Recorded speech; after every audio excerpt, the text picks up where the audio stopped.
በፕሪቶሪያ ስምምነት ከሚገመተው በላይ ነው ሄድነው።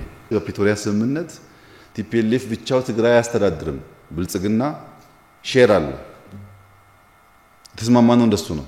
አይ ይቅር ራሳቸው አስተዳድሩ ብለን ተውን። አልገባንም እንኳን አንድ ሰው አላስገባንም እኛ በትራንዚሽናል አድሚኒስትሬሽን።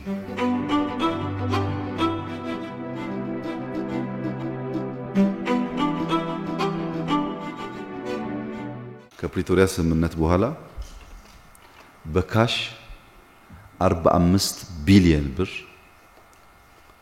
በቁሳቁስ ደግሞ በመኪና በኮምፒውተር በመናምን ደግሞ 19 ቢሊዮን ብር ረድተናል።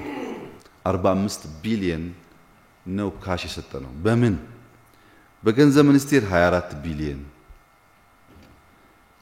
በዶላር 4.2 ሚሊዮን የገንዘብ ሚኒስቴር ብቻ፣ የግብርና ሚኒስቴር 627 ሚሊዮን፣ በዶላር 1.2 ሚሊዮን፣ ገቢዎች 4 ቢሊዮን፣ ከተማና መሰረተ ልማት 1 ቢሊዮን ብርና 7 ሚሊዮን ዶላር፣ ጤና ሚኒስቴር 450 ሚሊዮን፣ ትምህርት 1 ቢሊዮን እና 27 ሚሊዮን ዶላር ከዚያ በላይ ገንዘብ በካሽ ተሰጥቷል። ይሄ በበጀት የሚታሰብ ከሆነ በድሮ ሂሳብ ቢሆን የትግራይ አንድ ዓመት በጀት እዚህ አይደርስም።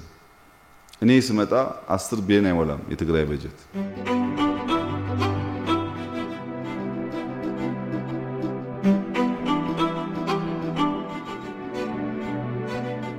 እኔ ከልቤ ነው የምነግራችሁ፣ ትግራይ የሚቀየርበት ማንኛውም ነገር ካለ ከምትገምቱት በላይ ደስተኛ ነኝ። ፍላጎቴ ነው። ግን ከትግራይ ወገንም እንደዚያው ትብብር ያስፈልጋል። ከትግራይ ውጭ ኢትዮጵያ የለም።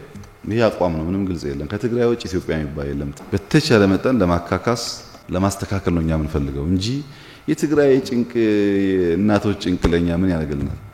የበላንበት እኮ ነው፣ የኖርንበት እኮ ነው።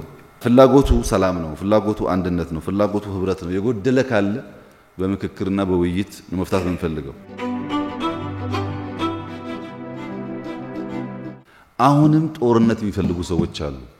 ይብቃችሁ ሊባሉ ይገባሉ። አሁንም ከባለፈው ያልተማሩ ሰዎች አሉ። አይጠቅምም፣ ምን ያደርጋል? ችግሮች ካሉ እንደዚህ የተወያየን ተመካክረን ብንፈታ ይሻላል።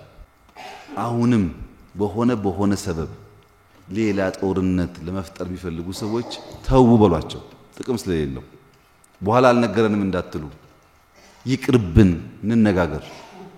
ከዚያ ውጪ ውጊያ አያስፈልግም። ከመጣ ሌላ ጥፋት ነው የሚያመጣው። እስካሁን ከመጣ በላይ ጥፋት ያመጣል።